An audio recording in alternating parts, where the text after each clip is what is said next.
화려했던 아들 박성민의 결혼식이 끝나고 강남의 으리으리한 아파트로 돌아왔을 때 오지영은 거대한 정막과 마주해야 했다. 현관문이 묵직한 소리를 내며 닫히는 순간 세상의 모든 소음이 거짓말처럼 사라졌다.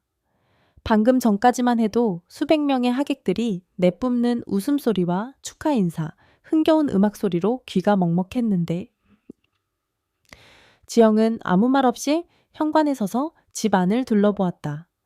대리석 바닥은 거울처럼 그녀의 모습을 비추고 있었고 층고 높은 거실의 통유리창 너머로는 서울의 야경이 보석처럼 반짝였다. 남편과 함께 평생을 바쳐 이룬 성공의 상징. 두 사람이 맨손으로 시작한 작은 감자탕 가게가 전국적인 프랜차이즈로 성장하기까지 이 집은 그녀의 자부심이자 역사의 증거였다. 하지만 오늘따라 이 넓은 집은 텅 빈 감옥처럼 느껴졌다. 곱게 차려입었던 연보라색 한복을 벗어 조심스럽게 옷걸이에 걸었다. 하루 종일 입고 있던 탓에 어깨가 뻐근했다. 수십 년간 식당 주방과 홀을 오가며 단련된 몸이지만 아들의 결혼식에서 우아한 혼주 역할을 하는 것은 그보다 더 힘든 노동이었다. 입꼬리에 경련이 일도록 미소를 짓고 수백 번 허리를 숙여 감사 인사를 전해야 했다. 후, 짧은 한숨과 함께 화장대 의자에 주저앉았다. 거울 속에는 낯선 여자가 앉아 있었다. 완벽하게 올린 머리 전문가의 손길이 닿은 화장. 55이라는 나이가 믿기지 않을 만큼 곱고 단아한 모습. 사람들은 모두 그녀를 부러워했다. 남편 일찍 여의었어도 아들 훌륭하게 키워 장가까지 보냈지 돈 걱정 없지 여전히 아름답지. 모두가 부러워하는 오지영의 삶. 하지만 거울 속 여자의 눈은 텅 비어 있었다. 오늘 그녀는 인생의 가장 큰 과업 중 하나를 끝냈다. 외아들을 결혼시켜 한 가정을 이루게 했다. 시원섭섭하다는 말로는 부족했다. 가슴 한구석에 차가운 바람이 부는 듯한 상실감. 이제 정말 이 거대한 집에 오롯이 혼자 남겨졌다는 외로움이 파도처럼 밀려왔다. 그때였다. 문득 오늘 낮의 한 장면이 필름처럼 뇌리를 스치고 지나간 것은 피로연이 한창 무르익을 무렵 성민의 친구들이 몰려와 인사를 건네던 순간이었다. 왁자지껄한 지 젊은이들 틈에서 유독 한 남자가 지영의 시선을 사로잡았다. 훤칠한 키 다부진 어깨, 검은색 정장 위로도 단단한 근육의 실루엣이 느껴졌다. 다른 친구들처럼 들떠서 소란 피우지 않고 조용한 미소를 띤 채 한 걸음 뒤에 서 있었다. 어머님 축하드립니다. 성민이 친구 강도윤입니다. 마침내 그녀 앞으로 다가와 깊이 허리를 숙여 인사하는 모습에 지영은 잠시 할 말을 잃었다. 낮고 차분한 목소리가 심장을 부드럽게 울렸다. 악수를 청하며 내민 그의 손은 크고 따뜻했다. 의례적인 접촉이었지만 그의 손이 닿는 순간 지영은 저도 모르게 찌릿한 감각에 놀라 숨을 멈췄다. 운동으로 다져진 단단한 손바닥, 짧게 스친 그의 천이 마치 온몸으로 퍼져나가는 듯한 착각. 아, 네. 우리 성민이 결혼식에 와줘서 고마워요. 황급히 손을 빼며 애써 미소를 지었지만 심장은 제멋대로 쿵쾅거리고 있었다. 내가 왜 이러지 아들 친구한테. 스스로를 다그치며 황급히 다른 하객에게로 시선을 돌렸지만 그 짧은 순간의 강렬한 느낌은 사라지지 않았다. 넓은 어깨에 진중한 눈빛, 그리고 제 손을 감싸던 거대한 손의 감촉. 다시 현실로 돌아온 지영은 저도 모르게 자신의 오른손을 내려다보았다. 아직도 그의 온기가 남아있는 것만 같았다. 김현주 정신 차려. 주책이야. 마음속으로 몇 번이나 된 외였지만 한 번 피어오른 낯선 감정의 불씨는 쉽게 사그라들지 않았다. 잠을 이루지 못하고 거실로 나왔다. TV를 켜볼까 했지만 이내 리모컨을 내려놓았다. 이 정막을 깨고 싶지 않아서가 아니었다. 오히려 어떤 소음도 지금의 공허함을 채워줄 수 없다는 것을 너무나 잘 알기 때문이었다. 그녀의 삶은 규칙적이고 빈틈이 없었다. 새벽 5시 이상 피트니스 센터에서 1시간, 근력 운동 돌아와서 직접 운영하는 직영점들의 전날, 매출 보고서 확인 오후에는 요가 수업. 저녁에는 가끔 친구들을 만나거나 혼자 조용히 책을 읽는 것이 전부였다. 누군가는 완벽한 노후라고 말했지만 지영에게는 그저 시간을 죽이기 위한 의식에 불과했다. 하루하루를 어떻게든 버텨내기 위한 발버둥. 오늘 밤 그 견고했던 일상의 루틴에 작은 균열이 생겼다. 강도윤이라는 이름의 젊은 남자가 던진 작은 돌멩이 하나가 그녀의 고요한 호수 같던 마음에 파문을 일으키고 있었다. 그는 어떤 아이일까? 성민이한테 가끔 친구들 얘기를 들었지만 도윤이라는 이름은 낯설었다. 군대 동기라고 했던가. 지영은 소파에 앉아 무릎을 감싸 안았다. 통유리창에 비친 자신의 모습이 처량하게 보였다. 성공한 사업가, 존경받는 어머니. 그 모든 허울을 벗어던진 오지영이라는 여자는 그저 외로운 중년일 뿐이었다. 여자로서의 삶은 남편이 세상을 떠난 그날 함께 묻었다고 생각했다. 다시는 가슴이 뛸 일은 없을 거라고 그렇게 체념하며 살아왔다. 그런데 오늘 그 굳게 닫아두었던 심장이 아주 오랜만에 작게나마 뛰었다. 그 사실을 인정하자 얼굴이 화끈 달아올랐다. 부끄러움과 동시에 묘한 설렘이 피어올랐다. 그냥 하는 친구인지만 물어보는 건 괜찮겠지. 호기심일 뿐이라고 다른 이유는 없다고 스스로에게 변명했다. 하지만 그녀는 알고 있었다. 이것은 단순한 호기심이 아니라는 것을. 캄캄한 어둠 속에서 아주 작은 불빛 하나를 발견한 것 같은 그런 절박한 이끌림이었다. 지영은 마침내 자리에서 일어나 침실로 향했다. 탁자 위에 놓아둔 휴대폰을 집어들었다. 그리고 아들 박성민의 이름을 찾아 메시지 창을 열었다. 몇 번을 망설이며 썼다 지우기를 반복했다. 너무 티가 나면 안 됐다. 최대한 무심하고 자연스러워야 했다. 한참을 고민하던 그녀의 손가락이 마침내 움직이기 시작했다. 아들 오늘 정말 멋있었다. 잘 살아. 그런데 아까 피로연 때 인사했던 친구 말이야. 키 크고 어깨 넓은 친구. 이름이 강도윤 맞나? 그 친구는 요즘 뭐 하고 지낸대. 전송 버튼을 누르기 직전 지영은 다시 한번 망설였다. 이 메시지 하나가 어떤 파장을 불러일으킬지 그때는 미처 알지 못했다. 그저 캄캄하고 지루한 일상의 작은 돌멩이라도 던져보고 싶은 충동 그것뿐이었다. 결국 그녀는 숨을 참고 전송 버튼을 눌렀다. 어둠 속에서 휴대폰 화면의 푸른 빛이 그녀의 흔들리는 눈동자를 비추고 있었다. 다음 날 새벽 어김없이 동이 트기 전 잠에서 깬 지영은 러닝복으로 갈아입었다. 한강이 내려다 보이는 공원 산책로를 뛰는 것은 지난 몇 년간 하루도 거르지 않은 그녀만의 의식이었다. 하지만 오늘 아침 그녀의 발걸음은 평소와 달리 조금 무거웠고 호흡은 미세하게 흐트러져 있었다. 머릿속이 온통 어젯밤 보낸 문자 메시지에 대한 생각으로 가득 차 있었기 때문이다. 너무 속보였나? 아들 녀석이 이상하게 생각하면 어떡하지? 해가 떠오르며 회색빛 새벽 공기를 황금빛으로 물들일 때까지 그녀는 답장이 오지 않는 휴대폰만 만지작거리며 달렸다. 운동을 마칠 무렵 집착처럼 보이던 자신의 모습에 헛웃음이 났다. 55세 이게 무슨 주책이란 말인가. 샤워를 마치고 주방에서 간단히 아침을 준비하던 그때였다. 띠링 하고 휴대폰이 울렸다. 심장이 쿵 하고 내려 앉았다. 아들 성민이었다. 엄마 일찍 일어나셨네요. 도윤이? 강도윤. 걔는 국대 수영선수까지 하다가 어깨 부상으로 일찍 은퇴했어요. 지금은 우리 동네 스포츠센터에서 애들 수영 가르쳐요. 실력은 최고죠. 근데 엄마는 걔가 왜 궁금해요. 지영은 숨을 참고 다음 메시지를 기다렸다.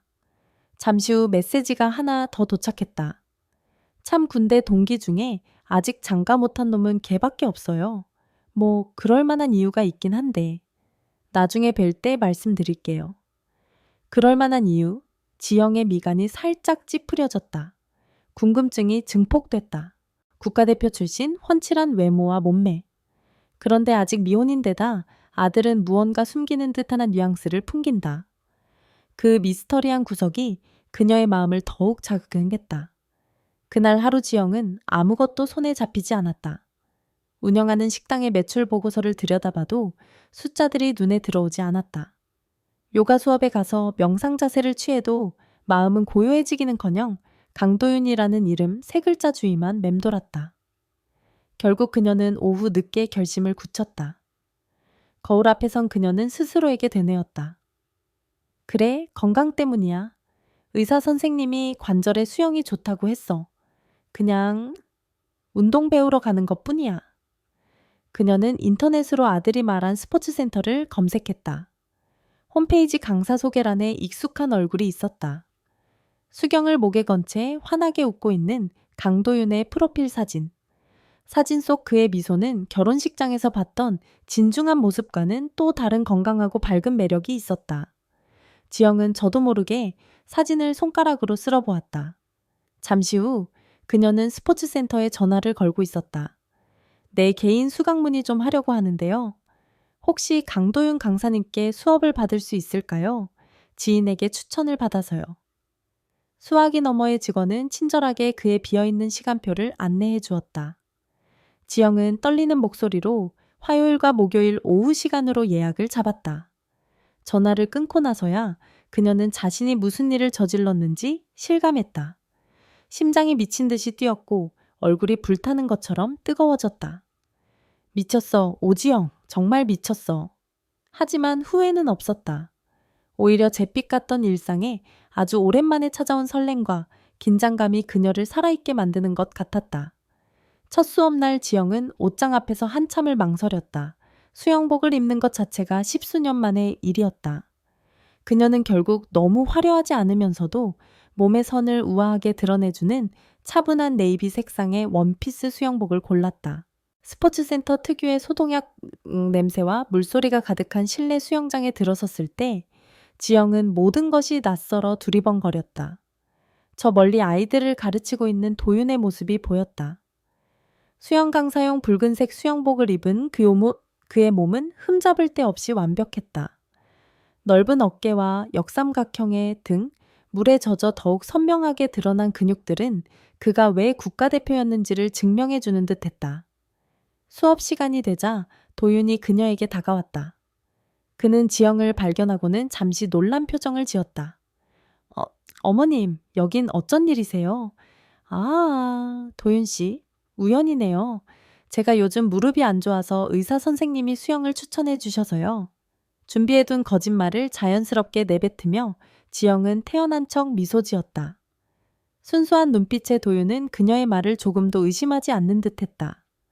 아, 그러셨군요. 정말 우연이네요. 잘 오셨어요?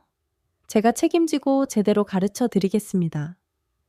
그의 환한 미소에 지영의 긴장된 마음이 조금 풀렸다. 수업은 기초부터 차근차근 시작되었다.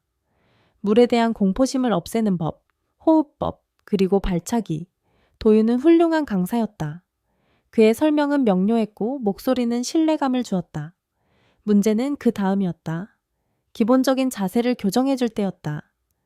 어머님 허리에 힘이 너무 들어가셨어요. 조금 더 몸을 유선형으로 만드셔야 해요. 말과 함께 도윤의 손이 지영의 허리를 부드럽게 감싸 안았다. 얇은 수영복 한 겹을 사이에 두고 그의 단단하고 뜨거운 손바닥이 그녀의 맨살에 그대로 전해졌다. 흡! 지영은 저도 모르게 숨을 멈췄다. 온몸의 신경이 그의 손이 닿은 허리로 집중되는 듯했다. 남편이 죽은 이후 다른 남자의 손길이 몸에 닿은 것은 처음이었다. 그것도 아들뻘인 젊은 남자의 손이 전기가 흐르는 듯한 낯선 감각에 온몸이 딱딱하게 굳어버렸다. 그녀의 굳은 몸을 느꼈는지 도윤 역시 순간 당황한 듯 급하게 손을 떼었다. 죄송합니다. 제가 너무... 어색한 침묵이 둘 사이를 흘렀다. 레인 끝에 떠있는 시계의 초침 소리만이 유난히 크게 들렸다. 도윤의 귀끝이 붉게 달아올라 있었다.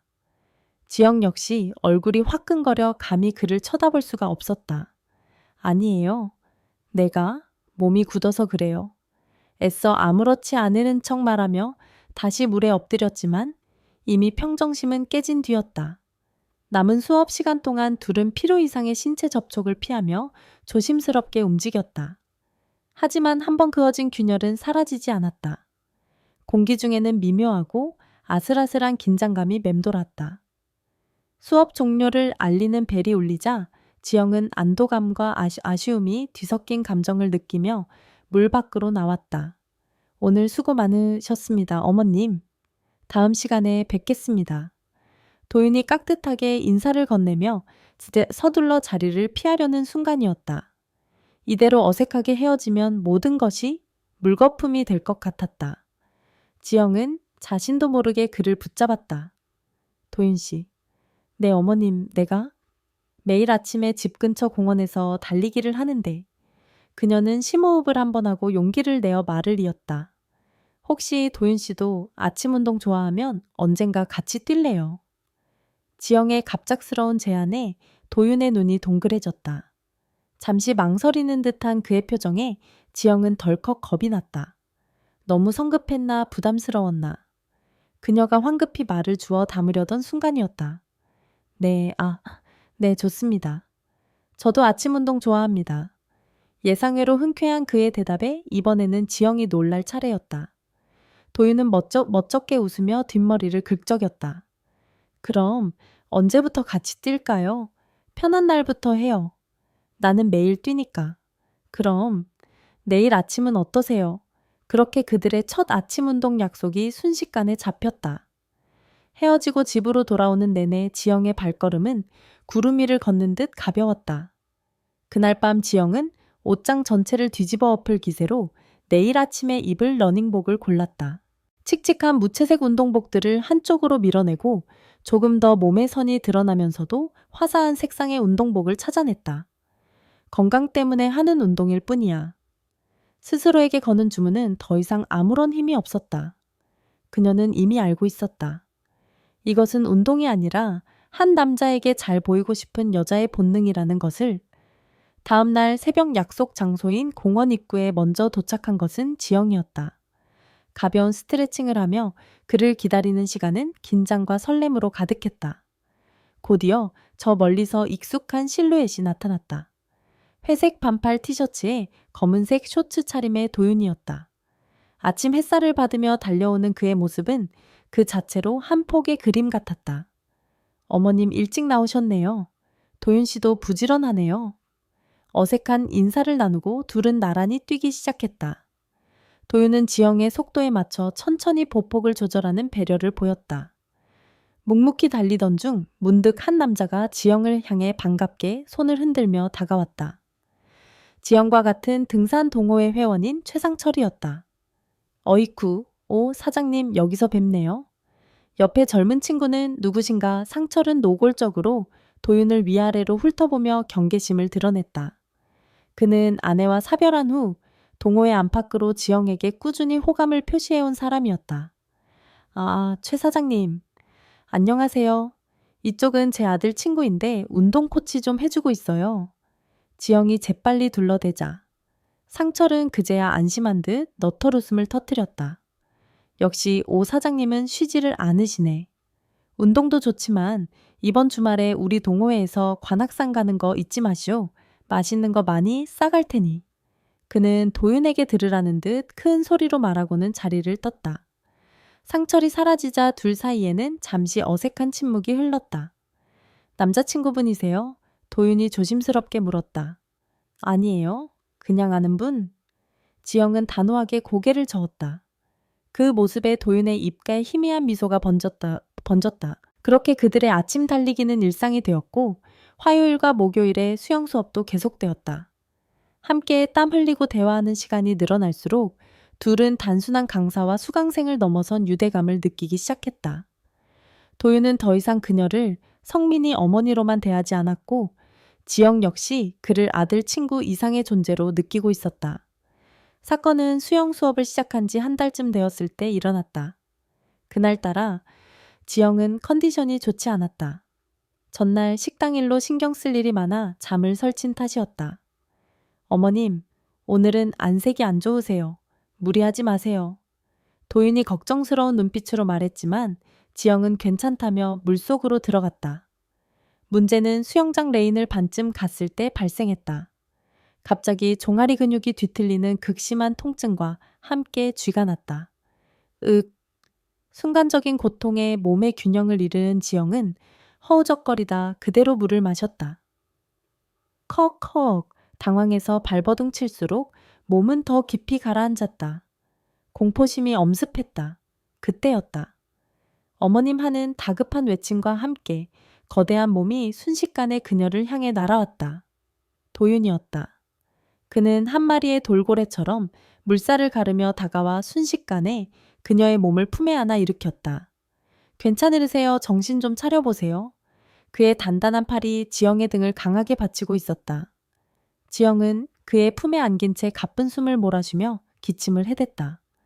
어느 정도 정신을 차렸을 때 그녀는 자신이 어떤 자세로 그에게 안겨 있는지 깨달았다. 그녀의 몸은 그의 몸에 완벽하게 밀착되어 있었다. 물에 젖은 얇은 수영복 천 너머로 그의 탄탄한 가슴과 복근, 그리고 허벅지 사이에서 느껴지는 압도적인 존재감. 지영의 머릿속이 하얘졌다.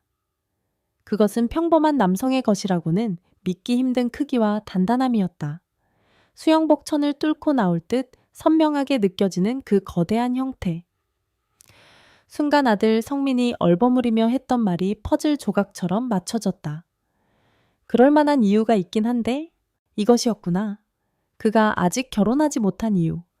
여자들이 감당하기 힘든 축복이자 저주가 될 수도 있는 그의 비밀. 지영은 숨조차 쉴 수 없었다. 그녀의 시선이 저도 모르게 아래로 향했다. 흠뻑 젖은 그의 수영복 위로 모든 것이 너무나도 명확하게 드러나 있었다. 그녀의 시선을 느낀 것일까? 도윤의 얼굴이 순식간에 새빨갛게 달아올랐다. 그는 당황하며 황급히 지영을 부축해 수영장 가장자리로 이끌었다. 죄송합니다. 그게 아니라 그는 무슨 말을 해야 할지 모르는 사람처럼 횡설수설했다. 쥐가 난 지영의 다리를 주물러 주면서도 그의 시선은 차마 그녀를 향하지 못했다. 극도의 수치심과 당혹감이 그의 얼굴에 고스란히 어려 있었다. 아니야. 구해줘서 고마워요. 지영 역시 간신히 목소리를 냈지만 시선은 갈 곳을 잃고 헤맸다. 물 밖으로 나온 후에도 둘 사이에는 무거운 침묵만이 흘렀다.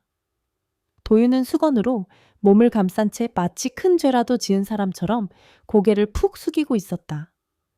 그는 자신의 거대한 비밀을 들켜버린 소년처럼 무력해 보였다. 지영은 그런 그의 모습에서 짙은 외로움과 상처를 읽었다. 그녀는 타월을 고쳐 잡으며 먼저 입을 열었다. 도윤 씨. 네, 나 때문에 놀랐죠. 미안해요. 그녀의 말에 도윤은 천천히 고개를 들었다. 그의 눈에는 깊은 슬픔이 담겨 있었다. 그리고 지영은 그의 눈빛을 피하지 않고 똑바로 마주 보았다.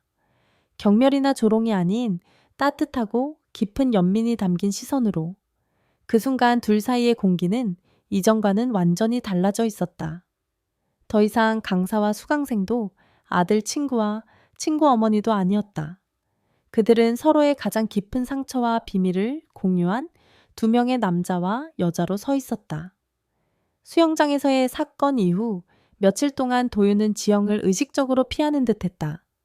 아침 운동 시간에는 늘 하던 가벼운 농담도 사라졌고 수영 수업에서는 필요한 자세 교정 외에는 어떤 신체 접촉도 하지 않으려 애쓰는 기색이 역력했다.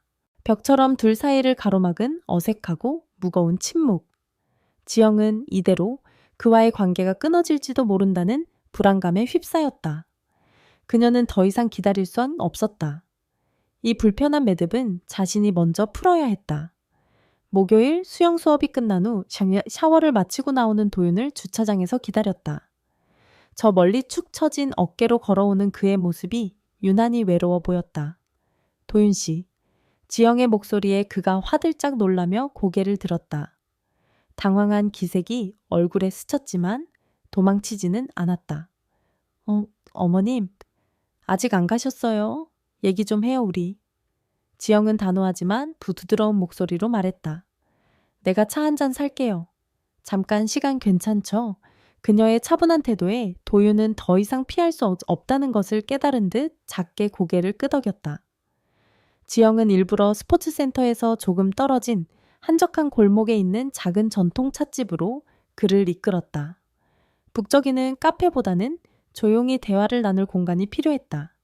찻집 안은 은은한 대추차 향으로 가득했고 창밖으로는 해질녘에 붉은 노을이 비치고 있었다. 따뜻한 쌍화차를 앞에 두고 마주 앉았지만 한동안 두 사람 모두 입을 열지 못했다. 먼저 침묵을 깬 것은 지영이었다. 그날 나 때문에 많이 놀랐죠. 미안해요. 아닙니다. 제가 부주의했습니다. 도윤은 찻잔만 내려다보며 중얼거렸다. 그의 목소리에는 깊은 자책감이 묻어 있었다. 왜 피해요 지영의 돌직구 같은 질문에 도윤은 마침내 고개를 들었다. 그의 눈동자가 심하게 흔들리고 있었다. 무서우셨을 겁니다. 혐오스러웠을지도 모르죠. 그래서 더는 어머님을 불편하게 해드리고 싶지 않았습니다. 그의 입에서 나온 혐오라는 단어에 지영의 가슴이 철렁 내려앉았다. 그가 평생 어떤 상처를 안고 살아왔을지 짐작이 가는 순간이었다. 지영은 몸을 앞으로 기울여 그의 눈을 똑바로 바라보았다. 나는 놀라긴 했지만 무섭거나 혐오스럽지 않았어요. 절대로.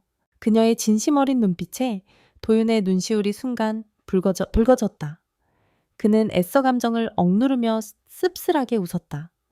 아무도 제 말을 믿어주지 않더군요. 그리고 그는 아주 오랫동안 가슴속에 묻어두었던 이야기를 꺼내기 시작했다.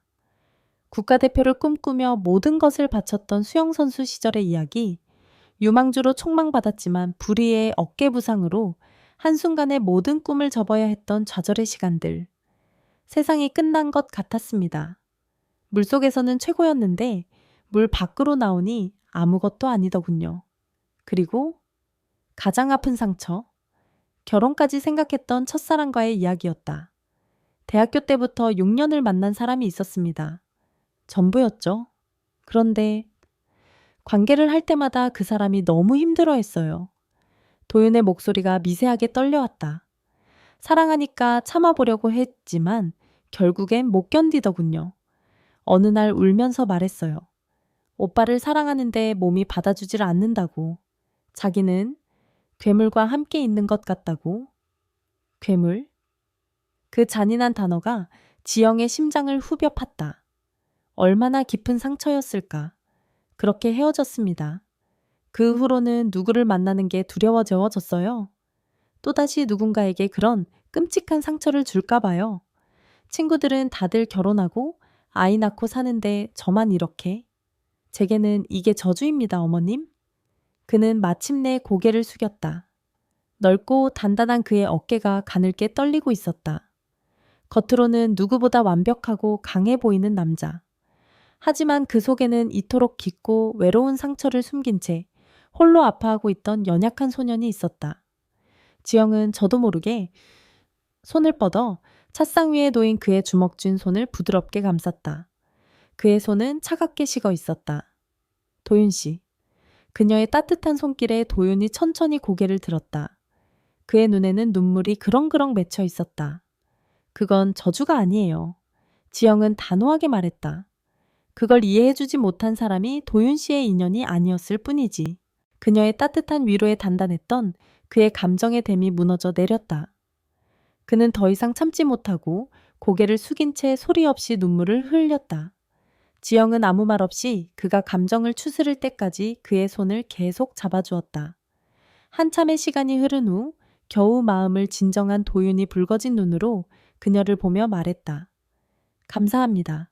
제 이런 얘기 누구에게도 해본 적 없는데 들어주셔서 정말 감사합니다. 나야말로 얘기해줘서 고마워요. 찻집을 나설 때 바깥은 이미 완전히 어두워져 있었다. 어색했던 침묵은 사라지고 그 자리에는 서로의 상처를 보듬어준 후에 애틋하고 미묘한 감정이 흐르고 있었다. 데려다 드릴게요. 도윤이 먼저 말했다. 아니, 괜찮아요.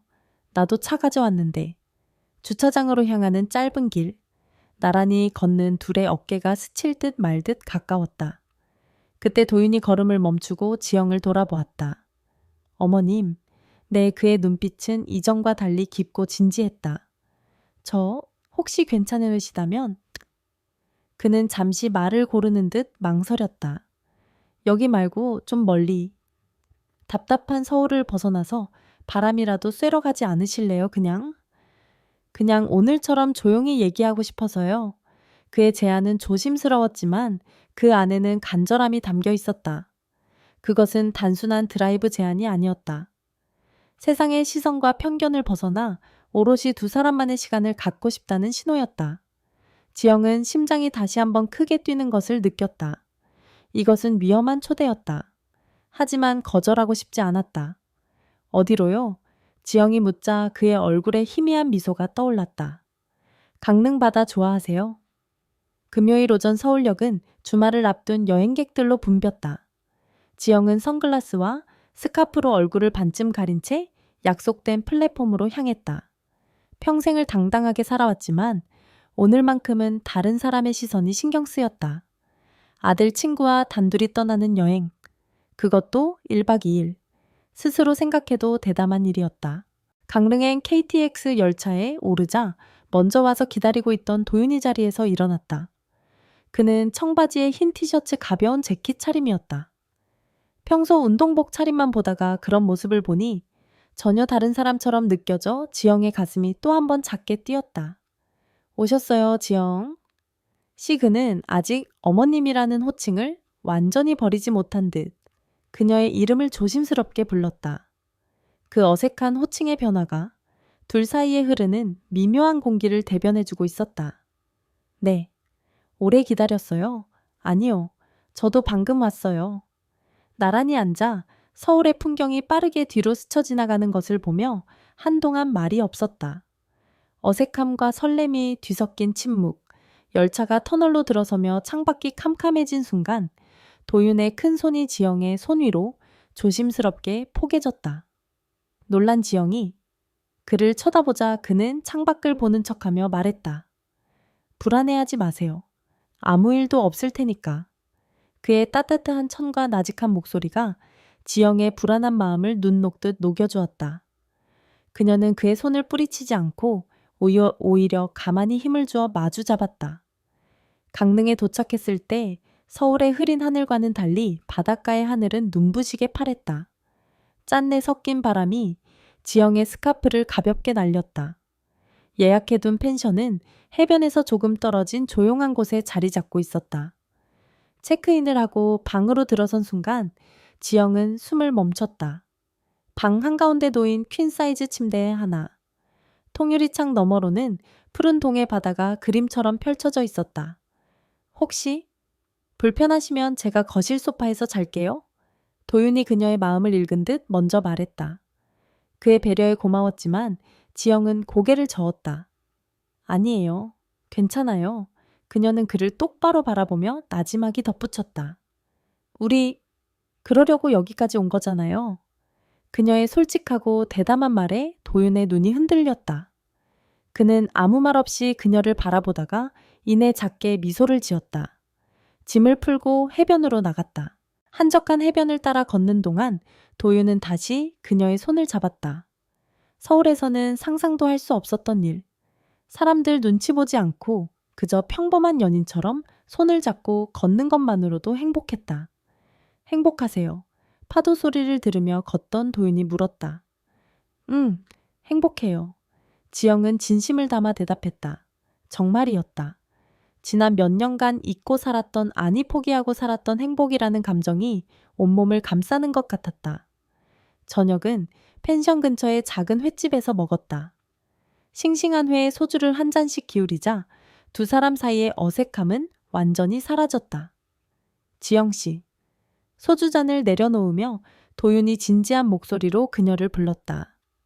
저 지영 씨한테 진심이에요. 이건 그냥 외로움이나 호기심 때문이 아니라는 거 알아주셨으면 좋겠어요. 알아요, 도윤 씨. 나도 알아요. 나이 차이, 주변 시선, 그리고 제 신체적인 문제까지. 솔직히 다 두렵습니다. 하지만 이번만큼은 도망치고 싶지 않아요. 그의 눈에는 진심이 가득 담겨 있었다. 지영 역시 잔을 채우며 말했다. 나도 진심이에요. 그리고 두렵지 않아요. 펜션으로 돌아왔을 때는 밤이 깊어 있었다. 파도 소리가 더욱 가깝게 들렸다. 차례로 샤워를 마치고 나왔다. 지영이 먼저 침대에 걸터 앉았다. 젖은 머리칼을 수건으로 감싼 도윤이 그 옆에 조심스럽게 앉았다. 방 안에는 두 사람의 숨소리와 심장 소리만이 가득했다. 도윤 씨, 네, 이제 현주라고 불러요. 오지영 말고 그냥 지영. 그녀의 말에 도윤은 천천히 고개를 끄덕였다. 그가 손을 뻗어 지영의 뺨을 부드럽게 감쌌다. 그의 뜨거운 손길에 지영은 눈을 감았다. 천천히 아주 천천히 그의 얼굴이 다가왔다. 마침내 두 사람의 입술이 포개졌다. 부드럽고 따뜻하고 조금은 서툰 첫 키스였다. 키스는 점점 깊어졌고 두 사람의 옷가지가 하나씩 바닥으로 떨어져 내렸다. 떨리는 손으로 그의 단단한 상체를 어루만지던 지영은 마지막 남은 그의 속옷까지 벗겨졌을 때 눈앞에 펼쳐진 광경의 순간 숨을 헛하고 들이마셨다. 수영장에서 짐작했던 것 이상이었다. 상상을 초월하는 압도적인 크기. 인간의 것이라고는 믿기 힘든 위용이었다. 그녀의 굳어진 표정을 본 도윤의 얼굴이 하얗게 질렸다. 지영 씨, 무서우시면 제가... 그가 다급하게 변명하려는 순간 지영은 그의 입술을 다시 자신의 입술로 막아버렸다. 괜찮아 라는 무언의 신호였다. 그녀의 행동에 도윤의 눈시울이 붉어졌다. 그는 세상 모든 것을 얻은 표정으로 그녀를 끌어안았다. 그날 밤 그들은 처음으로 온전한 하나가 되었다. 처음에는 정말 힘들었다. 하지만 도윤은 그녀가 아파할까봐 놀랄까봐 시종일관 그녀를 배려하며 조심스럽고 부드럽게 움직였다. 1시간이 넘도록 천천히 아주 조금씩. 그리고 마침내 그들의 몸이 완전히 하나가 되었을 때 지영은 지금껏 단 한 번도 느껴보지 못했던 완전한 충만감에 휩싸였다. 아픔을 뛰어넘는 여자로서 완전히 채워지는 듯한 황홀한 감각. 도윤 역시 울먹이고 있었다. 지영씨, 고마워요. 저를 받아줘서. 나야말로 그들은 서로를 꼭 끌어안은 채 잠이 들었다. 다음 날 아침 따스한 햇살에 지영은 눈을 떴다. 옆에는 세상 모르고 평화롭게 잠든 도윤의 얼굴이 있었다. 어젯밤에 격렬했던 흔적과 그의 고른 숨소리. 모든 것이 꿈만 같았다. 이제 정말 돌이킬 수 없게 되었다. 그 사실이 무겁게 다가왔지만 동시에 가슴 벅찬 행복감이 밀려왔다. 그녀가 그의 얼굴을 가만히 쓸어보던 그때였다. 고요한 아침의 정적을 깨고 그녀의 휴대폰이 요란하게 울리기 시작했다. 화면에 뜬 발신자의 이름에 지영의 심장이 철렁 내려앉았다. 김하윤 며느리였다. 지영은 망설이다 조심스럽게 통화 버튼을 눌렀다. 잠결에 잠긴 목소리로 여보세요? 하고 말하자마자 수화기 너머로 날카롭고 의심 가득한 며느리의 목소리가 파고들었다. 어머니, 지금 어디세요? 어머니, 지금 어디세요? 수화기 너머로 들려오는 며느리 하윤의 목소리는 평소보다 훨씬 날카롭고 차가웠다. 순간 지영의 등줄기에 식은땀이 흘렀다. 옆에서는 도윤이 곤히 잠들어 있었다. 아, 하윤아. 나 그냥 바람 좀 쐬러 친구랑 동해 왔어. 지영은 최대한 아무렇지 않은 척 잠에서 막 깬 목소리로 둘러댔다. 다행히 하윤은 더 캐묻지 않았다. 아, 그러세요. 주말인데 푹 쉬고 오세요. 그냥 아버님 기일이 곧이라서요. 가족끼리 식사 한번 해야 할 것 같아서 전화 드렸어요. 그래. 알았다. 서울 올라가서 다시 통화하자. 전화를 끊고 나서도 지영의 심장은 한동안 미친 듯이 뛰었다. 완벽한 거짓말이었을까? 아니, 하윤은 절대 평범한 안부 전화를 한 것이 아니었다. 그녀의 목소리에는 미세한 의심과 경계심이 묻어 있었다. 강릉에서의 꿈 같은 하룻밤을 뒤로하고 서울로 돌아온 후 지영의 삶에는 커다란 변화가 생겼다. 잿빛이던 세상이 총천연색으로 변한 것 같았다. 거울을 볼 때마다 자신의 얼굴에서 생기가 도는 것이 느껴졌고 무의식 중에 콧노래를 흥얼거리는 날이 잦아졌다.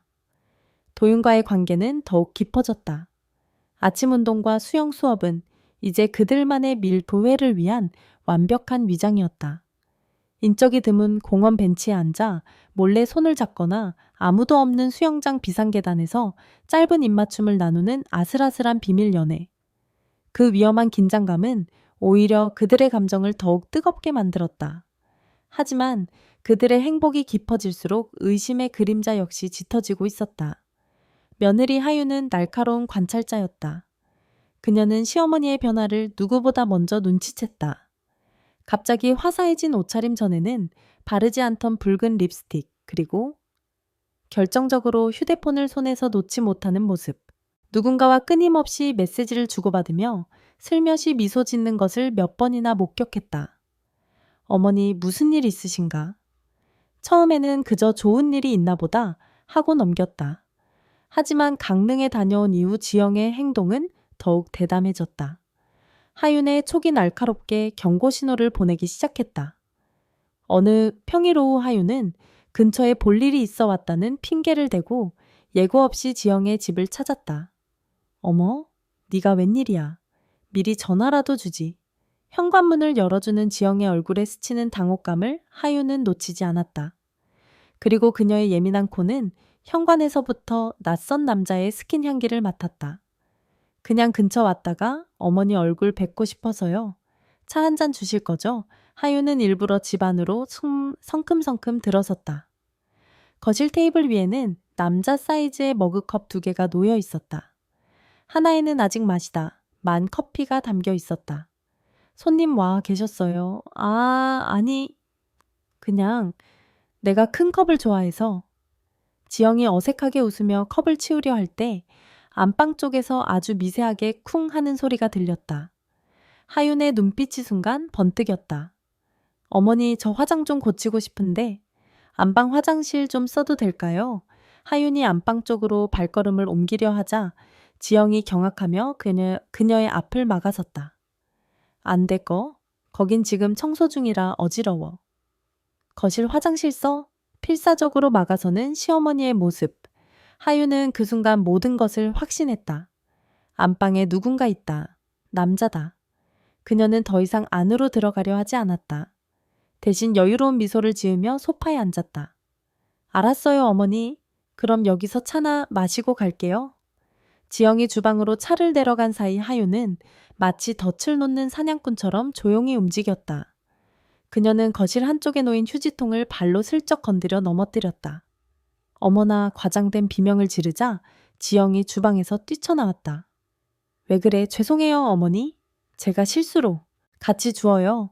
하윤은 지영과 함께 쏟아진 휴지통 속 내용물을 줍는 척하며 날카로운 눈으로 안을 샅샅이 훑었다. 그리고 마침내 그녀가 찾던 증거를 발견했다. 구겨진 종이 뭉치 사이로 익숙한 백화점 로고가 찍힌 영수증 한 장이 보였다. 하윤은 아무도 모르게 영수증을 손바닥 안에 구겨 쥐었다. 그날 밤 자신의 집으로 돌아온 하윤은 화장실에 들어가 조심스럽게 영수증을 펼쳤다. 강남 S백화점 남성 타이 3286 결제. 결제 시각은 바로 어제였다. 하윤의 입가에 차가운 미소가 번졌다. 남편도 없이 혼자 사는 시어머니가 50만 원에 가까운 고급 남성 넥타이를 왜 샀을까? 대체 어떤 놈이길래? 하윤의 머릿속은 복잡하게 돌아가기 시작했다. 그녀는 시어머니의 재산을 탐내는 제비족일 것이라고 단정했다. 평생 고생해서 이룬 재산을 이름도 모를 놈에게 빼앗길 수는 없었다. 그리고 무엇보다 대한민국에서 손꼽히는 감자탕 프랜차이즈 오너인 시어머니가 젊은 남자와 놀아난다는 추문이 도는 것을 용납할 수 없었다. 그것은 자신의 체면과 직결된 문제였다. 며칠 후 하윤은 남편 성민을 부추겨 가족 식사 자리를 만들었다. 그리고 그 자리에서 그녀는 결정적인 한 방을 날릴 계획을 세우고 있었다. 시어머니의 비밀 연애를 온 가족 앞에서 발가벗겨 다시는 그런 주책 없는 짓을 하지 못하도록 만들 생각이었다. 그녀는 자신의 계획이 완벽하다고 믿었다. 토요일 저녁 지영의 집에서 열린 가족 식사는 시작부터 보이지 않는 신경전으로 가득했다. 하윤은 일부러 더 살갑게 굴며 지영의 곁에 앉았고 성민은 아무것도 모른 채 아내가 차려주는 음식을 맛있게 먹을 뿐이었다. 지영만이 하윤의 과장된 친절 뒤에 숨은 칼날을 느끼며 좌불안석이었다. 식사가 어느 정도 무르익었을 때 하윤이 마치 아무것도 아니라는 듯 가볍게 운을 뗐다. 어머니 지난번에 강릉 다녀오신 건 좋으셨어요. 어느 호텔에서 묵으셨어요. 다음에 저희도 가보게요. 지영의 심장이 쿵 하고 떨어졌다. 올 것이 왔구나. 아, 그냥 작은 펜션이었어. 이름은 잘 기억 안 나네. 어머, 그러세요? 친구분이랑 가셨다고 했죠, 혹시? 미숙 이모님이랑 가신 거예요? 하윤의 목소리는 부드러웠지만 눈은 지영을 집요하게 파고들고 있었다. 지영은 간신히 고개를 끄덕였다. 거짓말이 거짓말을 낳고 있었다. 바로 그 순간 하윤은 기다렸다는 듯 결정타를 날렸다. 이상하네요. 제가 바로 그 주말에 미숙 이모님이랑 통화했거든요. 가족들이랑 제주도 여행 중이라고 하시던데. 거실의 공기가 순간 얼어붙었다. 성민의 젓가락질이 멈췄다. 그는 상황 파악이 안 된다는 듯 아내와 어머니를 번갈아 쳐다보았다. 지영의 얼굴은 하얗게 질려 아무 말도 할 수도 없었다. 하윤은 승기를 잡았다는 듯 차가운 미소를 지으며 지영을 몰아붙였다. 어머니 솔직하게 말씀해 주세요. 누구랑 어디에 왜 다녀오신 거예요, 그게? 너랑 무슨 상관이니? 상관 있죠. 어머니는 제 시어머니고 성민 씨 어머니시니까요. 저희 집안의 얼굴이시잖아요. 하윤이 얼굴이라는 단어에 힘을 주어 말했다. 노골적인 경고였다. 그때였다. 지영이 식탁 위에 아무렇게나 던져두었던 휴대폰의 화면이 반짝하고 켜졌다. 짧은 진동과 함께 메시지 알림이 떴다. 화면을 가릴 새도 없이 하윤의 날카로운 시선이 그 짧은 문장을 정확하게 포착했다. 지영 씨, 오늘 저녁은 잘 먹었어요. 보고 싶어요. 발신자는 강도윤이라고 선명하게 찍혀 있었다. 도윤 성민이 믿을 수 없다는 듯 낮은 목소리로 읊조렸다. 그의 시선이 휴대폰과 어머니의 얼굴 사이를 미친 듯이 오갔다. 하윤은 마치 연극의 클라이맥스에 다다른 배우처럼 자리에서 천천히 일어섰다. 세상에, 설마 제 생각대로. 그녀는 경악과 혐오가 뒤섞인 표정으로 지영을 내려다보았다. 모든 것이 명백해졌다. 넥타이 영수증 낯선 스킨 향기, 그리고 이 메시지까지. 모든 퍼즐 조각이 완벽하게 맞춰졌다. 어머니, 어떻게 아들 친구를... 성민의 목소리가 배신감으로 떨리고 있었다. 지영은 더 이상 변명할 수도 숨을 수도 없었다. 그녀는 입술을 깨물고 아들과 며느리를 마주보았다. 모든 것을 잃을 수도 있다는 공포가 엄습했지만 동시에 오기도 생겼다. 내 인생이다. 내가 사랑하는 것이 당신들에게 무슨 죄가 된단 말인가. 그래, 나 강도윤 씨 맞나. 지영의 담담한 인정에 성민은 충격으로 입을 다물지 못했다. 하지만 하윤은 달랐다. 그녀의 얼굴에서 미소가 사라지고 싸늘한 분노가 그 자리를 채웠다. 미치셨어요. 제정신이세요. 나이 차이가 몇 살인 줄은 아세요? 온 동네에 소문나면 어쩌려고 이러세요. 평생 고생해서 쌓아올린 명성이며 체면이며 전부 다 깎아먹을 작정이세요. 하윤의 목소리가 점점 높아졌다. 그녀의 분노는 시어머니의 사랑 때문이 아니었다. 이 추문이 자신과 남편의 사회적 지위에 어떤 흠집을 낼지에 대한 두려움, 그리고 시어머니의 막대한 재산이 젊은 남자에게 흘러 들어갈지도 모른다는 불안감 때문이었다.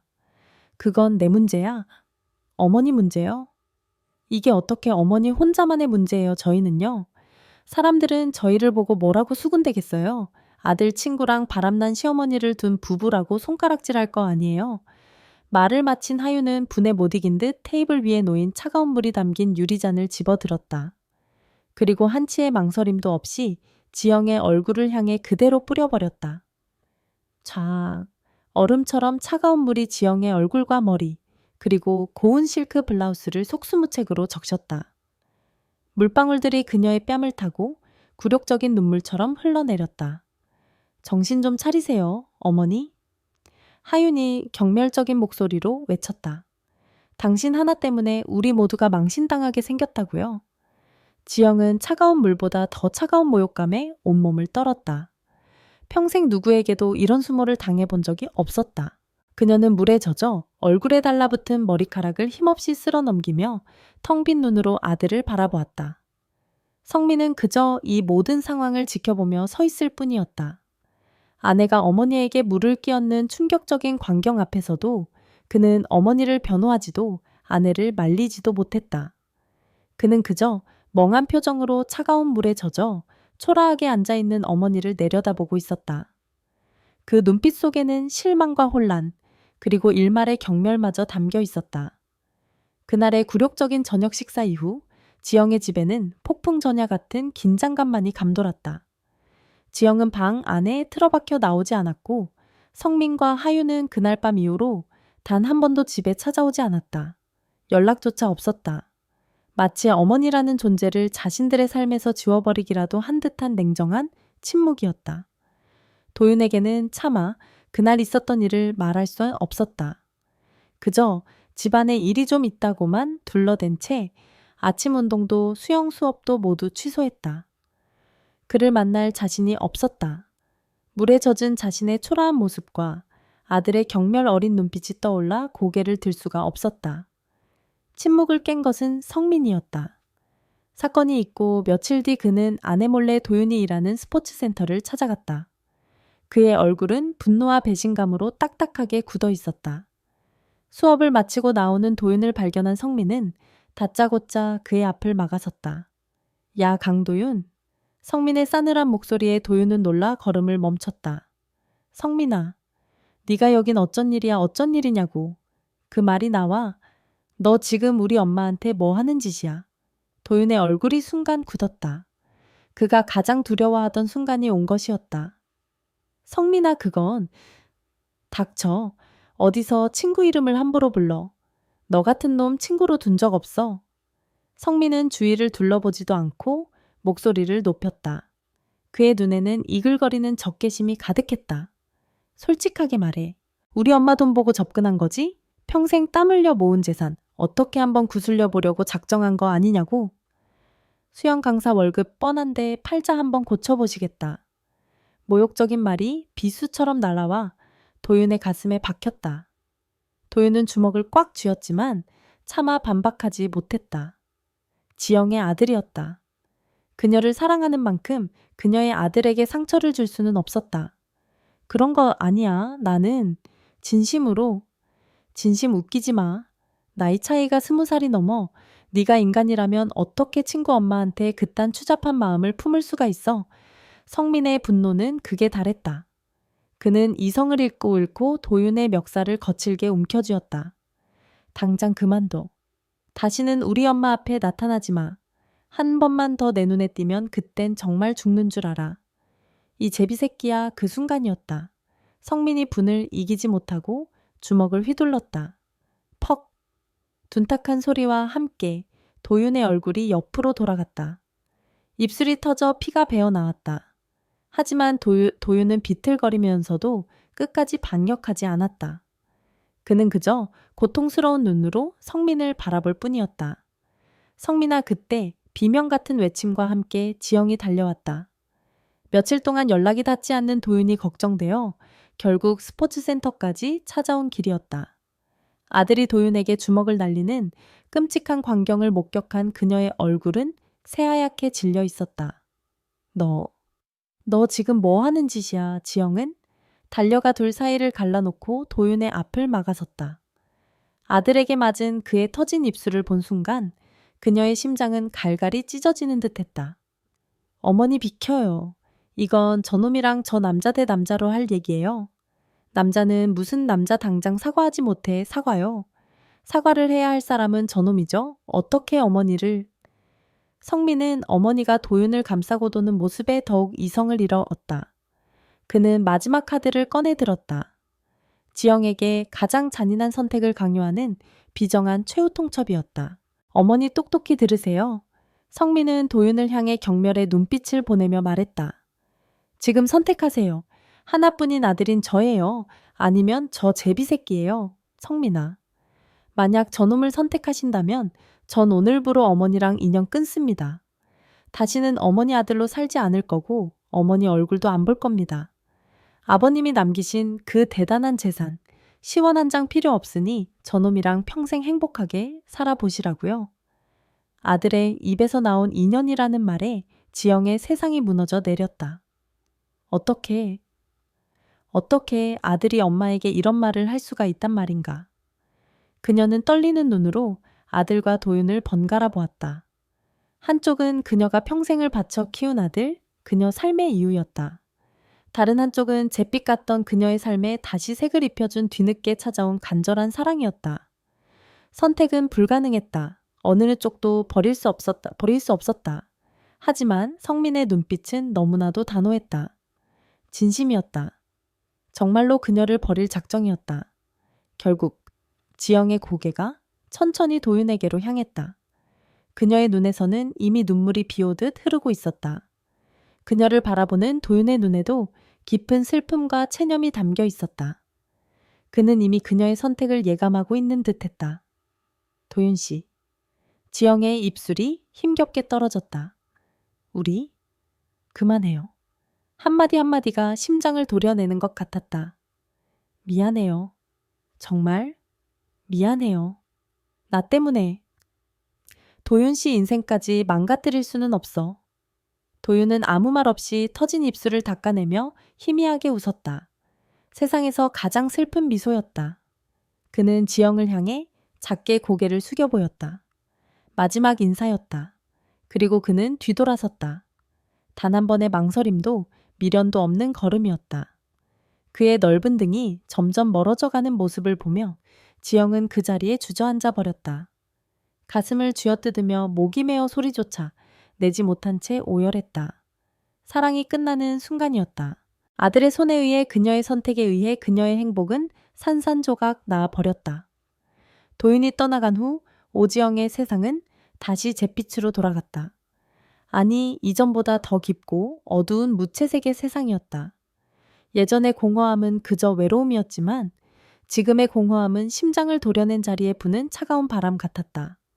살아있는 사람과 생이별하는 고통은 죽은 남편을 떠나보냈을 때와는 또 다른 종류의 지독한 아픔이었다. 그녀는 다시 예전의 규칙적인 일상으로 돌아가려 애썼다.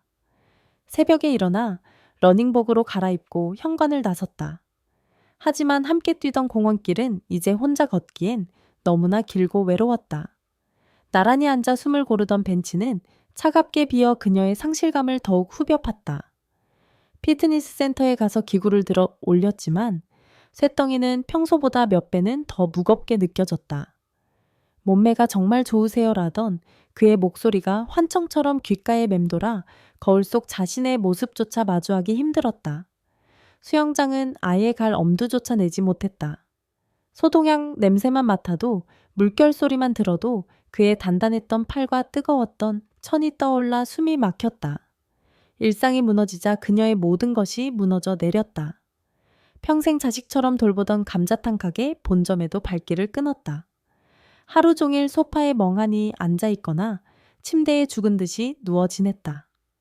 입맛을 잃어 제대로 먹지도 못하니 불과 며칠 사이에 얼굴은 반쪽이 되고 눈 밑은 퀭해졌다. 성공한 사업가 오지영의 당당하던 모습은 온데간데 없고 삶의 의지를 잃어버린 무기력한 중년 여자만 남아있었다. 보다 못한 오랜 친구 미숙이 어느 날 집으로 쳐들어왔다. 오지영 너 꼴이 이게 뭐야? 미숙은 현관문을 열자마자 경악했다. 집안은 며칠째 청소를 안 한 듯 먼지가 쌓여 있었고 싱크대에는 먹다만 그릇들이 그대로 방치되어 있었다. 그리고 소파에 담요를 뒤집어 쓴 채 넋을 놓고 앉아있는 지영의 모습은 충격 그 자체였다. 너 무슨 일 있어? 가게도 안 나간다며. 전화는 왜 다 꺼놓고. 괜찮아. 괜찮기는 뭐가 괜찮아. 해골이 다 됐구만. 말해봐 무슨 일이야. 성민이한테 무슨 일 생겼어? 미숙이 다그치자 그동안 둑처럼 억눌러 왔던 지영의 감정이 터져 나왔다. 그녀는 어린아이처럼 미숙의 품에 안겨 서럽게 울며 그동안 있었던 모든 일을 털어놓았다. 도윤과의 첫 만남부터 강릉에서의 하룻밤 그리고 아들 앞에서 연인과 헤어져야만 했던 그날의 일까지. 한참을 몰차 듣고 있던 미숙은 깊은 한숨을 내쉬며 지영의 등을 토닥였다. 그래서 그렇게 그 사람을 보냈단 말이야. 내 아들 협박 한마디에 그렇게 며칠이 더 흘렀다. 성민과 하윤이 과일 바구니를 들고 집에 찾아왔다. 겉으로는 죄송한 마음에 찾아온 척했지만 그들의 진짜 목적은 다른 데 있었다. 어머니 식사는 하셨어요. 저희가 그날은 너무 심했어요. 죄송합니다. 성민의 어설픈 사과에 지영은 아무 대답도 하지 않았다. 하윤이 눈치 빠르게 과일을 깎으며 분위기를 전환하려 애썼다. 어머니 기운 내세요. 다 어머니 좋으라고 그런 거예요. 그 강도윤이라는 사람 아무리 봐도 어머니 재산 보고 접근한 게 뻔한데? 아, 그리고요, 어머니. 지난번에 등산 동호회에서 뵌 최 사장님 있잖아요. 인상도 좋으시고 사업도 건실하게 하시고 연배도 어머니랑 딱 맞으시던데 그런 분을 만나셔야죠. 저희가 한번 자리 만들어 볼까요? 바로 그 순간이었다. 죽은 듯이 앉아있던 지영의 눈빛이 차갑게 변했다. 그녀는 천천히 고개를 들어 며느리를 바라보았다. 그녀의 눈에는 더 이상 슬픔이 담겨 있지 않았다. 그 자리에는 싸늘한 경멸과 얼음 같은 분노가 서려 있었다. 나가. 지영의 입에서 나온 나직하고 차가운 한마디에 성민과 하윤은 순간 숨을 멈췄다. 내 어머니, 당장 내 집에서 나가라고. 그녀는 소파에서 천천히 몸을 일으켰다. 무기력하던 모습은 온데간데 없었다. 평생을 시장 바닥에서부터 구르며 제국을 건설한 사업가의 날카로운 기세가 그녀의 온몸에서 뿜어져 나왔다. 누가 누굴 위한다고, 내 아들이라고, 내 며느리라고, 내 인생에 감나라, 배나라 할 자격 없어. 너희들 체면 때문에 내 행복을 짓밟아 놓고 이제 와서 다른 남자를 만나보라고. 너희들 정말 무서운 애들이구나. 지영의 서늘한 기세에 눌려 성민과 하윤은 아무 말도 못하고 뒷걸음질 쳤다. 다시는 내 앞에 나타나지 마. 너희 같은 자식들 없는 셈 칠 테니. 어서 꺼져. 결국 두 사람은 겁에 질린 표정으로 도망치듯 집을 빠져나갔다. 현관문이 닫히고 집에 다시 혼자 남은 지영은 소파에 주저앉았다. 눈물은 나오지 않았다. 슬픔이 극에 달하면 분노가 되고 그 분노마저 넘어서면 남는 것은 차가운 체념뿐이었다. 그렇게 모든 것을 포기한 채 멍하니 앉아있던 오후 현관문 아래 우편물 투입구로 툭 하고 무언가 떨어지는 소리가 들렸다. 평소라면 신경도 쓰지 않았을 소리였다. 하지만 그날은 이상하게 그 소리가 지영의 귓전을 파고들었다. 그녀는 기계처럼 몸을 움직여 현관으로 향했다. 바닥에는 하얀 편지 봉투 하나가 떨어져 있었다. 흔한 고지서나 광고 우편물이 아니었다. 정갈하고 힘있는 필체로 오지영님께라고만 쓰여 있을 뿐 보내는 사람의 주소는 적혀 있지 않았다. 지영은 떨리는 손으로 그 낯선 편지 봉투를 집어들었다. 지영은 하얀 봉투를 들고 거실 소파로 돌아왔다. 심장이 이유 없이 세차게 뛰었다. 발신인이 없는 이 낯선 편지가 어쩌면 꺼져버린 줄 알았던 그녀 삶의 불씨를 되살릴 마지막 희망일지도 모른다는 막연한 예감이 들었다. 떨리는 손끝으로 봉투를 조심스럽게 뜯었다. 안에서는 곱게 접힌 편지지 2장이 나왔다. 익숙한, 그러나 이제는 너무나 그리운 필체였다. 강도윤이었다. 지영 씨께. 첫 문장을 읽는 순간 지영의 눈에서 참았던 눈물이 후드득 편지지 위로 떨어졌다. 그녀는 황급히 눈물을 훔치고 숨을 고르며 다음 문장을 읽어 내려갔다. 이 편지를 받으실 때쯤 저는 아마 서울을 떠나 아주 먼 곳에 있을 겁니다. 부디 이 편지가 지영 씨에게 또 다른 상처가 되지 않기를 바랄 뿐입니다. 짧았던 시간이었지만 제 인생에서 가장 눈부신 순간이었습니다. 잿빛 같던 제 삶에 처음으로 따스한 햇살이 비쳤고 저주라고만 생각했던 제 모습 그대로를 사랑해준 사람이 있다는 사실에 매일 밤 감사하며 잠이 들었습니다. 성민이를 원망하지 않습니다. 아들이라면 당연한 행동이었을 겁니다. 오히려 아들에게 그런 끔찍한 선택을 하게 만든 제 자신을 원망합니다. 모든 것은 제 잘못입니다. 저는 괜찮습니다. 물을 좋아하니 아마 바다가 보이는 어딘가에서 조용히 살아갈 것 같습니다. 그러니 지영 씨도 부디 아파하지 마세요. 세상에서 가장 아름답고 강한 분이니 금방 예전의 모습으로 돌아갈 수 있을 거라고 믿습니다. 비록 우리가 함께 할 수는 없지만 지영 씨의 인생에서 제가 아주 잠깐이라도 따뜻한 계절이 될 수 있었다면 저는 그것만으로도 충분히 행복합니다. 부디 건강하시고 행복하세요. 언제나 멀리서 지영 씨의 행복을 빌겠습니다. 강도윤 올림. 편지를 다 읽었을 때 지영은 더 이상 소리내어 울지 않았다. 눈물이 심장으로 역류하는 듯 가슴이 찢어지는 고통만이 느껴졌다. 편지의 모든 문장은 그녀를 위로하고 있었지만 동시에 그녀의 심장을 수천 개의 바늘로 찌르는 듯했다. 따뜻한 계절이라니 그는 그녀 인생의 전부가 되고 싶었던 것이 아니라 그저 한순간의 추억으로 남기를 바라고 있었다. 그 배려 깊은 체념이 지영을 더욱 비참하게 만들었다. 그녀는 편지를 가슴에 품고 며칠 밤낮을 울었다.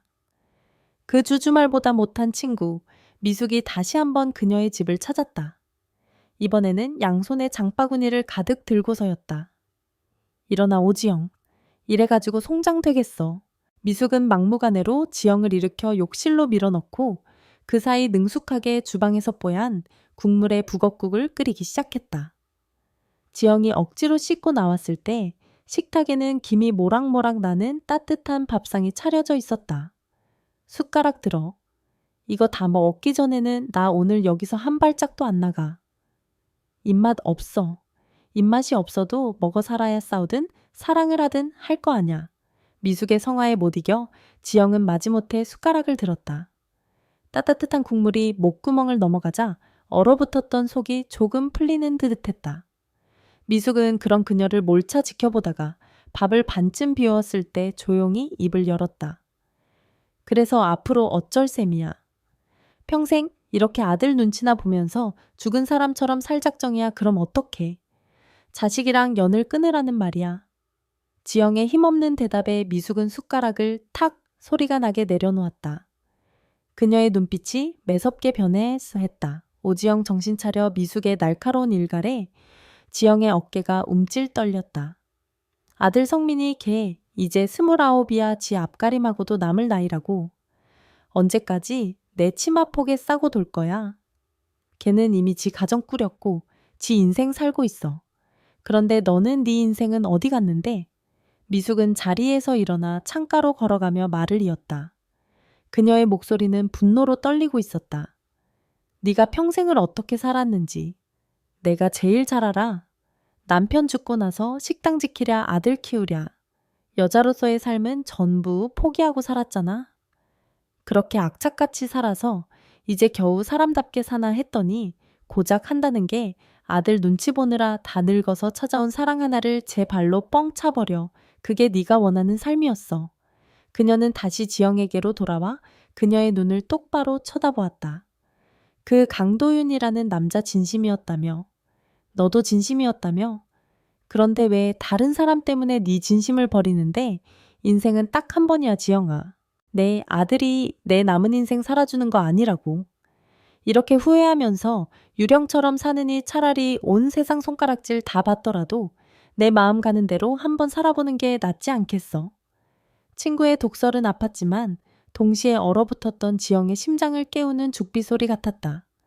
내 인생은 어디 갔는데? 그 말이 망치처럼 지영의 머리를 강타했다. 그렇다. 나의 인생. 남편의 아내 성민의 엄마로 살아온 수십 년. 오롯이 오지영이라는 여자로서의 삶은 어디에 있었나. 그날 밤 지영은 잠을 이루지 못했다. 그녀는 도윤의 편지를 다시 꺼내 읽고 또 읽었다. 그리고 미숙의 말을 몇 번이고 되뇌었다. 어둠 속에서 그녀의 눈이 서서히 빛나기 시작했다. 두려움과 망설임이 있던 자리에 작지만 단단한 결심의 불씨가 피어오르고 있었다. 다음 날 아침, 지영은 해가 뜨기도 전에 자리에서 일어났다. 그녀는 더 이상 소파에 무기력하게 누워있지 않았다. 망설임 없는 발걸음으로 안방으로 향하더니 먼지가 쌓여있던 옷장 가장 깊숙한 곳에서 커다란 여행용 캐리어를 꺼냈다. 드르륵. 캐리어를 여는 소리가 고요한 집안에 유난히 크게 울려 퍼졌다. 그것은 새로운 시작을 알리는 신호탄이었다. 캐리어를 꺼낸 다음 날 지영은 아들 성민에게 전화를 걸었다. 오랜만에 통화에 성민의 목소리는 어색함과 경계심이 묻어 있었다. 어머니? 웬일이세요? 저녁에 하윤이랑 같이 집으로 좀 오너라. 할 얘기가 있다.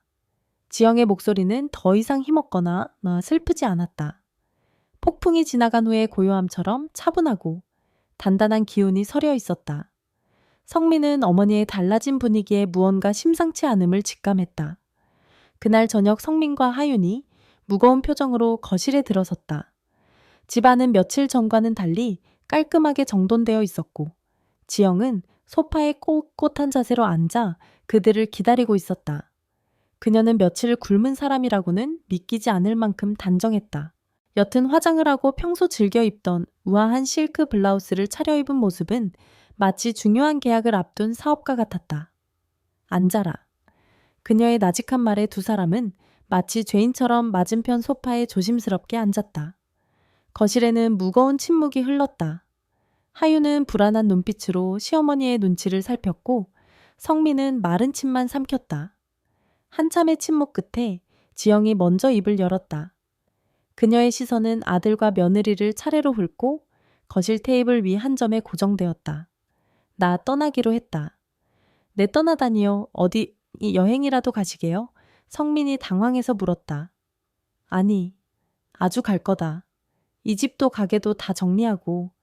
어머니, 그게 무슨 말씀이세요? 하윤이 경악하며 소리쳤다. 가게를 정리한다니 그게 가당키나 한 소리인가.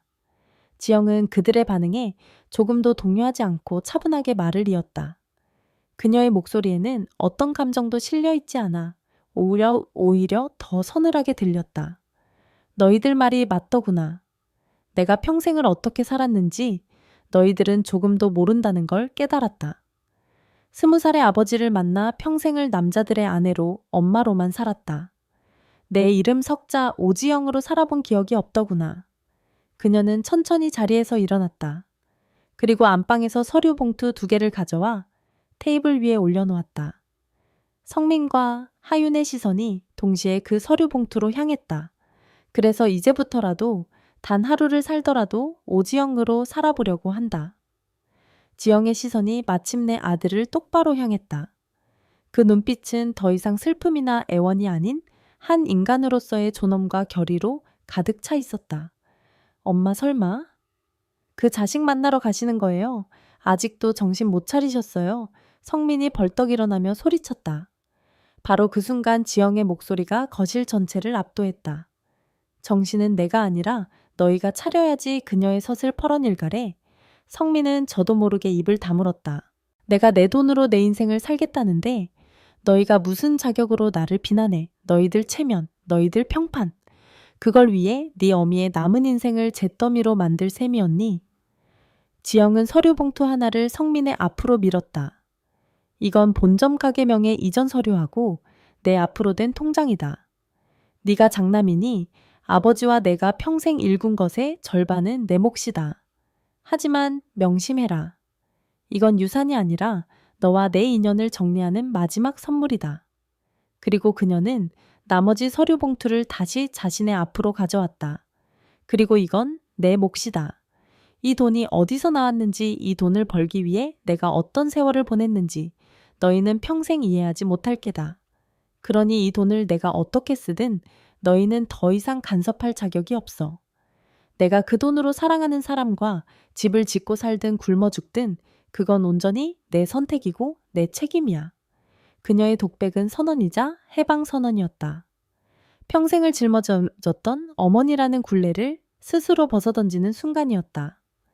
성민과 하윤은 아무 말도 하지 못했다. 어머니의 입에서 나온 인연 정리라는 말이 비수처럼 날아와 두 사람의 가슴에 박혔다. 재산을 물려받는다는 기쁨보다 어머니를 영원히 잃을지도 모른다는 공포가 더 컸다. 어머니 제발 저희가 잘못했어요. 떠나지 마세요. 성민이 뒤늦게 애원했지만 지영의 결심은 흔들리지 않았다. 아니, 너희는 잘못한 게 없다. 단지 너희의 삶을 살았을 뿐. 이제 나도 내 삶을 살러갈 차례다. 지영은 거실 한쪽에 세워두었던 짐이 다 꾸려진 캐리어를 끌고 현관으로 향했다. 이 집은 너희들 살아라.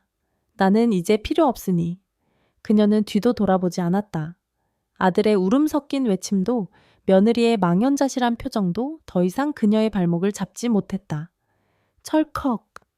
현관문이 닫히는 소리가 두 사람의 심장 위로 무겁게 내려앉았다. 지영은 엘리베이터 거울에 비친 자신의 모습을 보았다. 조금 수척해졌지만 그 어느 때보다 눈빛이 형형하게 빛나고 있었다. 그녀는 희미하게 미소 지었다. 비로소 오지영의 인생이 시작되고 있었다. 서울을 떠나는 KTX 창밖으로 익숙한 도시의 풍경이 빠르게 멀어져 갔다. 지영은 아무런 미련 없이 그 모습을 눈에 담았다. 지난 수십 년의 희로애락이 담긴 서울. 하지만 이제 그곳은 그녀의 도시가 아니었다. 그녀는 과거를 뒤로하고 온전히 자신의 미래를 향해 달려가고 있었다. 속초.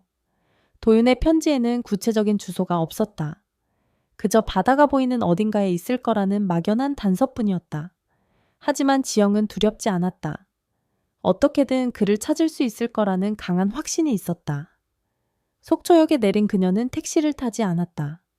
대신 캐리어를 끌고 무작정 바다 냄새가 나는 쪽으로 걸었다. 며칠간 인터넷을 뒤지며 속초 수영 강사 출신 새로 생긴 펜션 같은 단어들로 검색했지만 이렇다 할 정보를 찾지 못했다. 발로 직접 뛰는 수밖에 없었다. 해변을 따라 늘어선 수많은 펜션과 카페들. 지영은 한 집 한 집 들어가 젊은 남자 주인이 있는지를 물었다. 어떤 이는 의아한 눈으로 그녀를 쳐다봤고 어떤 이는 귀찮다는 듯 손을 내저었다. 꼬박 반나절을 헤맸지만 그의 흔적조차 찾을 수 없었다. 해는 뉘엿뉘엿 서쪽으로 기울고 바닷바람은 점점 차가워졌다. 지친 다리를 이끌고 잠시 방파제에 걸터 앉았을 때 그녀는 문득 불안해졌다. 만약 그가 여기 없다면, 내가 너무 섣부른 기대로 이곳까지 온 것이라면 바로 그때 옆에서 낚시를 하던 한 중년 남자가 말을 걸어왔다. 누구 찾으시오? 아까부터 계속 뭘 찾는 것 같던데. 아, 네. 혹시 이 근처에 새로 생긴 펜션이나 카페 같은 거 없나요? 주인이 아주 키 크고 잘생긴 젊은 총각인데. 지영의 말에 낚시꾼은 아 하고 무릎을 쳤다. 있지 있어. 저기 등대 쪽으로 쭉 올라가면 얼마 전에 문 연 작은 카페 겸 펜션 하나 있어. 원래 허름한 민박집이었는데 웬 서울 총각이 인수해서 아주 예쁘게 뜯어 고쳤더라고. 수영장도 조그맣게 만들고. 심장이 발끝까지 떨어졌다. 다시 솟구치는 기분이었다. 지영은 벌떡 일어나 몇 번이고 허리를 숙여 감사 인사를 하고 낚시꾼이 가리킨 방향으로 미친 듯이 걸음을 옮겼다. 언덕배기를 조금 오르자 과연 아담하고 하얀 2층짜리 건물이 눈에 들어왔다. 바다 그리고 윤슬이라는 예쁜 간판이 걸려 있었다. 마당에는 그녀가 편지에서 상상했던 것처럼 작지만 깨끗하게 관리된 수영장이 푸른 빛을 띠고 있었다. 그리고 그 수영장 옆에서 낡은 티셔츠에 반바지 차림으로 묵묵히 유리창을 닦고 있는 한 남자가 있었다. 강도윤이었다. 서울에서보다 조금 타고 살이 빠진 듯했지만 틀림없는 그였다. 넓은 어깨와 곧은 등. 지영은 캐리어 손잡이를 준 채 그 자리에 얼어붙은 듯 서서 그의 뒷모습을 하염없이 바라보았다. 심장이 터질 것처럼 세차게 뛰었다. 그녀는 마른 입술을 한번 축이고 떨리는 목소리로 그의 이름을 불러넣었다. 도윤 씨. 유리창을 닦던 그의 손이 순간 멈칫했다. 그는 자신의 귀를 의심하는 듯 잠시 멈춰 서 있다가 천천히 아주 천천히 뒤를 돌아보았다.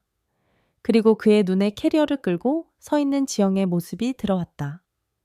툭! 그가 손에 들고 있던 걸레가 바닥으로 힘없이 떨어졌다. 그의 눈이 믿을 수 없다는 듯 커졌다. 꿈인지 현실인지 분간이 안 가는 표정. 그는 멍하니 그녀를 바라보기만 할 뿐 아무 말도 하지 못했다. 지영은 그런 그를 보며 눈물을 머금은 채 환하게 미소 지었다. 그녀는 캐리어를 옆으로 밀어놓고 천천히 그에게로 다가갔다. 일 잘하네? 보니까 설거지할 사람도 필요할 것 같은데. 그녀는 그의 바로 앞까지 다가가 장난기 섞인 목소리로 말했다. 혹시 여기서 파트타임 직원 구해요. 그 말에 멈춰있던 도윤의 세상이 다시 움직이기 시작했다. 그의 눈에서 뜨거운 눈물이 주르륵 흘러내렸다. 그는 더 이상 아무것도 묻지 않았다. 왜 왔는지, 어떻게 왔는지, 아들은 괜찮았는지 그런 것은 중요하지 않았다. 그녀가 지금 자신의 눈앞에 있다는 사실 그것 하나만으로도 충분했다. 그는 성큼성큼 다가와 지영의 몸이 부서져라 끌어안았다. 지영씨, 지영씨. 그는 어린아이처럼 그녀의 어깨에 얼굴을 묻고 흐느꼈다. 지영 역시 그의 등을 힘껏 끌어안고 함께 울었다. 짠 바닷바람과 두 사람의 뜨거운 눈물이 하나로 뒤섞였다. 오랜 기다림과 아픔의 시간이 마침내 끝나는 순간이었다. 6개월 후, 속초의 작은 펜션, 바다, 그리고 윤슬은 어느새 여행객들 사이에서 조용하고 따뜻한 쉼터로 입소문이 나기 시작했다. 주말이면 늘 예약이 꽉 찼다. 아침에 햇살이 쏟아지는 카페 테라스. 지영은 능숙하게 커피를 내리고 도윤은 갓 구운 빵을 쟁반에 담았다. 두 사람은 굳이 말을 하지 않아도 눈빛만으로 모든 것이 통하는 완벽한 파트너가 되어 있었다. 사장님, 여기 아메리카노 2잔 나왔습니다. 지영이 장난스럽게 외치자 주방에서 나온 도윤이 그녀의 허리를 살짝 감싸 안으며 이마에 입을 맞췄다. 고마워요, 우리 알바생.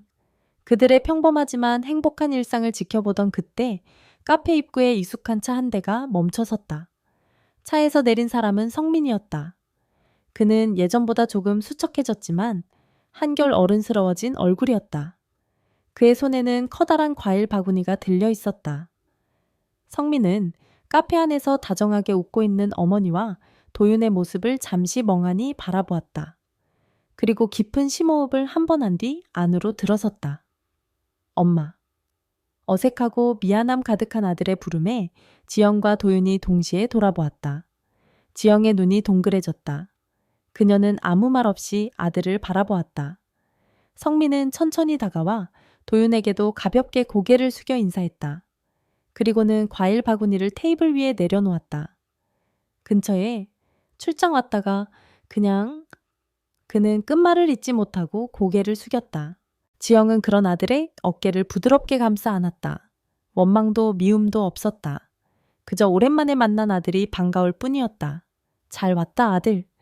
밥은 먹었어? 어머니의 따뜻한 한마디에 성민의 눈시울이 붉어졌다. 창밖으로는 속초의 푸른 바다가 햇살을 받아 은빛으로 반짝이고 있었다. 모든 상처가 아물고 새로운 사랑이 뿌리내린 곳.